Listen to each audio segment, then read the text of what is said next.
ये स्टोरी है ऋचा नाम की लड़की की, जो एक डांसर है। वो बहुत अच्छी डांसर है। उसने अपना ग्रुप भी बना लिया है और इसी में अपना नाम कमाना चाहती है।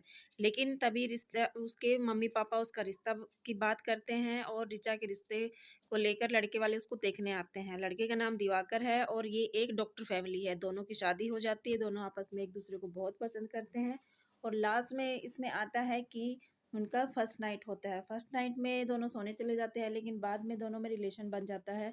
उसके बाद सुबह ऋचा उठती है। ऋचा उठने के बाद अपनी सास को देखती है कि किचन में काम कर रही है और साथ में वो भी अपनी सास का हाथ बढ़ाने लगती है नाश्ता बनाने में। उसके बाद ऋचा देखती है कि उसकी सास सिलबट्टे पर चटनी पीस रही है। ऋचा को बहुत अजीब लगता है कि लोग मिक्सी में चटनी नहीं पीसते हैं, तो उसकी सास बोलती है कि तुम्हारे ससुर को ये सब पसंद नहीं है। उसके बाद वहाँ पे दिवाकर आता है। दिवाकर उसके साथ थोड़ा रोमांस करता है। रोमांस करने के बाद वो हॉस्पिटल चला जाता है। शाम को दोनों जाते हैं अपने ससुराल। दिवाकर अपने ससुराल जाता है। ऋचा को लेकर दोनों खाना खाते हैं, अच्छे से रहते हैं और बात करते हैं। उसके बाद वो जाते हैं एक अपने ही क्लिक के यहाँ, जहाँ पे उनको डिनर के लिए इनवाइट किया गया था। डिनर करके दिवाकर और ऋचा दोनों अपने घर जाते हैं। घर जाने के बाद वे रूम में जाते हैं। रूम में जब जाते हैं तो दिवाकर उसको ऋचा को बोलता है इंटीमेट होने के लिए, लेकिन ऋचा मना कर देती है। बोलती है मैंने आज बहुत ज़्यादा खा लिया है। इतनी बात बोलकर वो किचन में जाती है, जहाँ उसकी सास काम कर रही है। रात का डिनर के बाद ये लोग किचन का पूरा साफ सफाई करते हैं। उसके बाद ऋचा वापस रूम में आती है और दिवाकर उसके साथ इंटीमेट होता है। ऋचा इसके लिए मना करती है, लेकिन फिर भी दिवाकर नहीं मानता है। उसके बाद वे दोनों ऋचा बाथरूम में जाती है। बाथरूम में अपनी फ्रेंड से बात करती है। फ्रेंड से बात करने के बाद ऋचा आकर अपने रूम में सो जाती है। उसके बाद सुबह हो जाती है। सुबह उठने के बाद क्या होता है कि उसके जो ससुर हैं वो बेड पे ही रहते हैं, बेड पे ही व्यायाम करते हैं। व्यायाम करने के दौरान ही उनकी बीवी उनको चप्पल निकाल के देती है बेड से और उनको दवाई देती है और किचन में आ जाती है। किचन में आकर काम करने लगती है। दोनों सास और बहू मिलकर नाश्ता बनाती है। नाश्ता ऋचा बोलती है कि हम सब एक साथ बैठकर नाश्ता करते हैं, लेकिन ऋचा के जो ससुर है वो बोलते हैं कि नहीं, तुम्हारी सास को कहीं ऑफिस थोड़ी जाना है, उनको घर में ही रहना है, वो बाद में कर लेगी। इससे ये पता चलता है कि ये एक पुरुष प्रधान फैमिली है और यहाँ पे सिर्फ आदमियों की ही बात सुनी जाती है। लेडीज़ का इसमें इस फैमिली में कोई महत्व नहीं है, कोई मतलब इनके बारे में नहीं सोचता है। उसके बाद दोनों सास और बहू मिलकर नाश्ता करती है। नाश्ता करने के बाद जैसे ही वो लोग नाश्ता करती है, उसी दौरान ऋचा की ननद का फ़ोन आ जाता है। ऋचा की ननद जो है वो एक डॉक्टर है और उनके हस्बैंड उसका उसका पूरी हेल्प करते हैं, उसका ध्यान रखते हैं, उसके लिए खाना बनाते हैं। तो वो अपनी माँ से बात करती है, वो अपनी माँ को अपने पास बुलाती है, लेकिन अ, उसकी माँ बोलती है कि ऋचा अकेले नहीं सँभाल पाएगी, तो लेकिन ऋचा बोलती है कि मैं सँभाल लूँगी। तो उसके बाद जाने की तैयारी होती है। ऋचा की सास बहुत सारा खाना बनाती है, बहुत सारा नाश्ता बनाती है, अपनी बेटी के यहाँ ले जाने के लिए ऋचा इसमें हेल्प करती है और उनके जाने के बाद ऋचा का बुरा हाल होता है। यहीं से कहानी में आता है ट्विस्ट। ऋचा सिर्फ़ 1 हफ़्ता पुरानी ही दुल्हन है और एकदम से पूरे घर का बर्डन उस पर आ जाता है। वो सिलबट्टे पर चटनी पीसने की कोशिश करती है, लेकिन उससे नहीं होता है, वो मिक्सी में पीस देती है और वो नाश्ता बनाती है। नाश्ता जब वो अपने हस्बैंड दिवाकर और अपने ससुर को जब नाश्ता देती है, तो उसके ससुर को पता चलता है कि चटनी मिक्सी में पीसी है, सिलबट्टे पे नहीं है, इसीलिए वो चटनी को डस्टबिन में डालने के लिए बोलता है। उसके बाद उसके ससुर चले जाते हैं, दिवाकर किचन में आता है और ऋचा के साथ थोड़ा रोमांस करता है। उसके बाद दिवाकर हॉस्पिटल चला जाता है। ऋचा उसके बाद फिर नाश्ता करती है और फ़ोन में गाना देखने लगती है, गाने की वीडियो देखती है और गाना देखते-देखते वो सुनने लगती है और इसी दौरान वो डांस करने लगती है। किचन में काम करते-करते वो डांस भी करती है और काम भी करती है। इसी दौरान उसके ससुर आ जाते हैं, जो ऋचा को आवाज़ देते हैं। ऋचा के ससुर बिल्कुल भी मतलब काम नहीं करना चाहते हैं। उनके जो जूते रखे हैं वो उनको निकलवाने के लिए ऋचा को आवाज़ दे रहे थे, लेकिन ऋचा को नहीं सुनाई देता है, वो गाने में बहुत ज़्यादा बिज़ी थी। उसके बाद उसके ससुर आते हैं, बोलते हैं कि ऋचा मैंने आपको बहुत आवाज़ दी, लेकिन आपने सुना नहीं। तो ऋचा बोलती है कि सॉरी पापा जी, मुझसे गलती हो गई, मैंने ध्यान नहीं दिया। उसके बाद वो मटन बोलते हैं मटन बनाने के लिए, लेकिन ऋचा जो बिरयानी मटन बिरयानी बनाती है, वो कुकर में बना देती है। लेकिन उसके ससुर बोलते हैं कि ये तो पुलाव है, बिरयानी थोड़ी है, बिरयानी धीरे-धीरे धीमी आँच पर बनती है। उसी दौरान दिवाकर को खाना नहीं पहुँचता है, तो दिवाकर इसमें गुस्सा हो जाता है और रात को उसके ससुर अपनी वाइफ़ से बात करते हैं और अपनी बहू की शिकायत लगाते हैं। बोलते हैं कि अपनी बहू को काम तो सिखाना होगा, उसको डस्टिंग तो कम से कम अच्छे से सिखाओ। इसी दौरान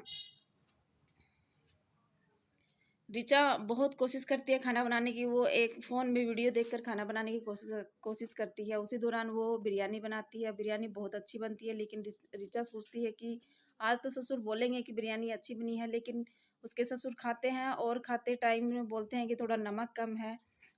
उसके सिवाय कुछ नहीं बोलते हैं। उसके बाद वो टिफ़िन पैक करके दिवाकर के लिए खाना भिजवाती है।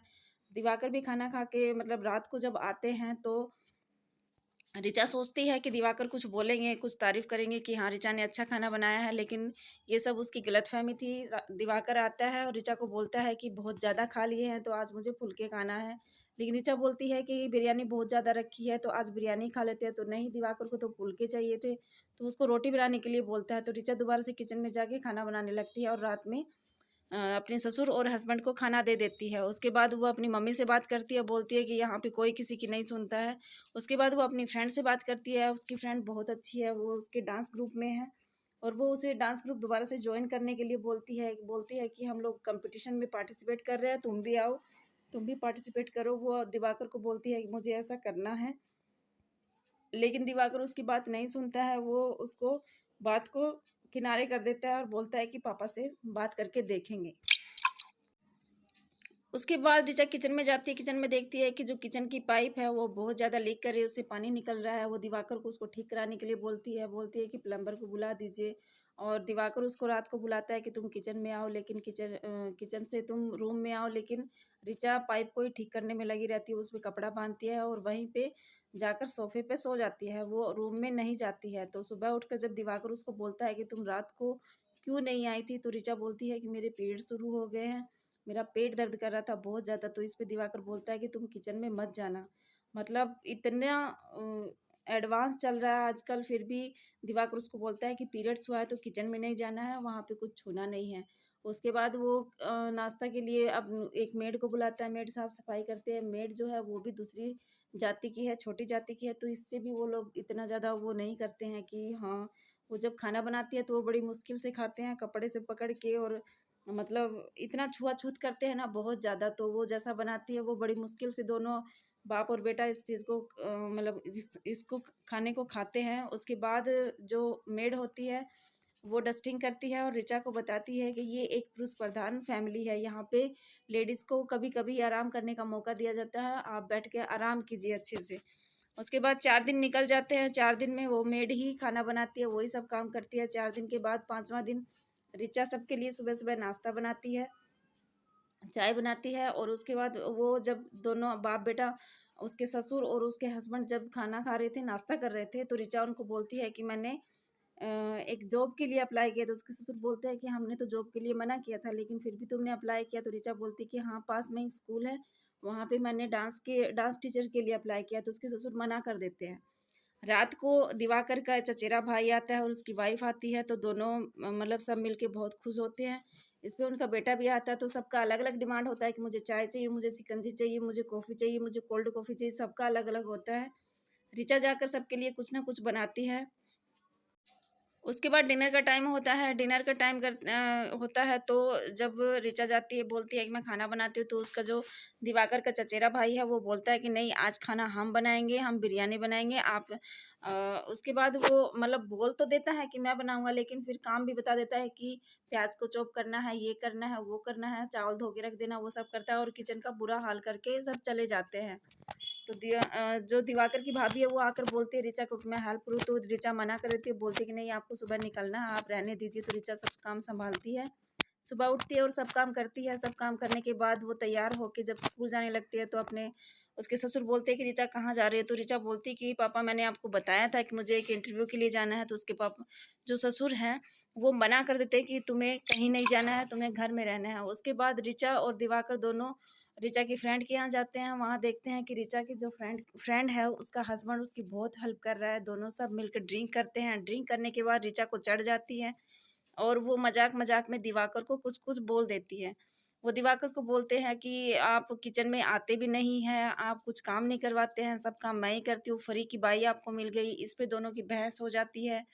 बहस होने के बाद दोनों में लड़ाई हो जाती है। लास्ट में फिर ऋचा ही दिवाकर को सॉरी बोलती है, ऋचा के साथ इंटीमेट होता है। उसके बाद ऋचा को अच्छा नहीं लगता है, लेकिन फिर भी वो सुबह उठती है, खाना बनाती है, सबके लिए नाश्ता बनाती है और दिवाकर को कुछ बोलती है। लेकिन दिवाकर बोलता है कि तुम पहले मेरा बैग पैक कर दो, मुझे मीटिंग के लिए जाना है। इसी में दिवाकर और ऋचा में बात होती है। ऋचा बोलती है कि मैंने जॉब के लिए अप्लाई किया था, तो और उसी में उन दोनों की बहस हो जाती है, लेकिन ऋचा बोलती है कि तुम मेरे बारे में कुछ नहीं सोचते हो, मैकेनिकल तरीके से, जो रोबोटिक तरीके से तुम मेरे साथ इंटीमेट होते हो, तुम मेरे साथ रिलेशन बनाते हो। इसमें दिवाकर चिढ़ जाता है और बोलता है कि तुम में है ही क्या ऐसा कि मैं तुम्हारी तरफ देखूं, तुमसे स्मेल आती है किचन की। ये बोलकर दिवाकर वहां से निकल जाता है। ऋचा को ये बात बहुत बुरी लगती है। और उसमें होता क्या है कि दिवाकर ये बात बोल के चला जाता है, लेकिन ऋचा जब देखती है कि यहाँ पे सिर्फ आदमियों की ही बात सुनी जाती है, लेडीज जो कुछ भी बोलती है घर के बारे में हो या किसी के बारे में, कोई कोई कुछ नहीं सुनता है। इन्हीं छोटी छोटी बातों को लेकर ऋचा और दिवाकर में लड़ाई हो जाती है। और उसके बाद सुबह जब उठते हैं तो ऋचा की बुआ सास आती है। बुआ सास ऋचा को मतलब बोलती है कि तुम्हें काम करना आता है कि नहीं आता है। वो किचन में जाती है, उसकी बुआ किचन में सब डब्बे चेक करती है। उसको दिखता है कि एक डब्बा सड़ा हुआ है, उसमें कुछ सामान है। उसको डस्टबिन में फेंकती है। फिर देखती है कि सब डब्बों पे धूल चढ़ गई है। उसके बाद वो बताती है कि मेरे भैया को क्या क्या पसंद है, क्या नहीं पसंद है। और बहुत बताती है कि मैंने अपनी भाभी को खाना बनाना मैंने ही सिखाया था और तुमको भी मैं ही सिखाऊंगी। यही बात करते करते दोनों किचन में काम करती हैं। उसके बाद उसकी बुआ सास बोलती है कि करवा चौथ आ गया है, करवा चौथ, कल करवा चौथ है तो आपको करवा चौथ का व्रत रखना है। इसी दौरान दूसरे दिन ऋचा भूखे प्यासे रहकर सबके लिए खाना बनाती है। और उसके ससुर बोलते हैं कि फास्ट वगैरह रखना बहुत अच्छी बात है, रखना चाहिए, एक दिन भूखा रहना चाहिए।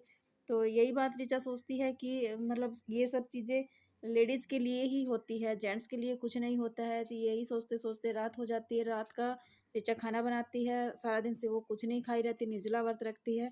इसी दौरान पूजा का टाइम हो जाता है और उसकी फिर से दिवाकर के साथ बहस हो जाती है।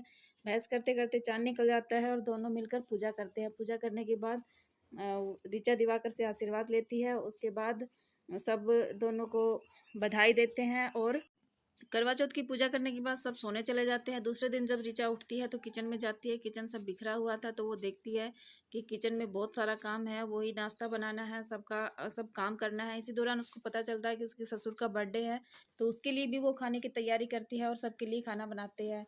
बर्थडे में उसके फ्रेंड, उसके ससुर के बहुत सारे फ्रेंड आए हुए थे, तो सबके लिए खाना घर में ही बनता है, बाहर से नहीं आता है।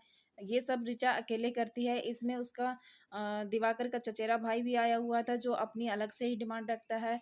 वो बोलता है कि मुझे शिकंजी चाहिए और उसको देख के सब मतलब ऑर्डर देते हैं कि हमको भी शिकंजी चाहिए। इसी दौरान सब बोलते हैं कि चलो डांस करते हैं। डांस करते करते देखते हैं कि जो डांस में जो गाना बज रहा है वो ऋचा जो डांस कर रही है वही गाना है। उसी में उसका दिवाकर का भाई आकर बोलता है कि ये बहुत फेमस स्टेप है, ये तुम्हारी बीवी का ही स्टेप है, इंटरनेट पे बहुत वायरल हो रहा है। इससे दिवाकर को गुस्सा आता है और वो आके ऋचा को बोलता है कि तुमने ये वीडियो डिलीट नहीं की। और इसमें बोलता है कि शिकंजी सबके लिए बना दो। तो ऋचा को बहुत गुस्सा आता है। तो जो पाइप लीकेज हो रही थी उसी से जो पानी निकल रहा था उसी को बाल्टी को उठाती है, गंदे पानी की जो बाल्टी होती है, और उसी में से गिलास भर भर के सबको शिकंजी दे देती है। इससे दिवाकर जाकर जब सबको शिकंजी देता है तो सब बोलते हैं कि ये गंदा पानी है। तो उसको बहुत गुस्सा आता है, वो आके ऋचा पे चिल्लाता है। तो ऋचा क्या करती है, जो गंदे पानी की बाल्टी थी वो पूरी की पूरी दिवाकर पर गिरा देती है और वहां से नंगे पाँव ही चली जाती है। गाड़ी लेकर वो अपने घर पहुंचते हैं। घर में आके उसकी मम्मी बोलती है कि छोटी मोटी बातें होती रहती हैं,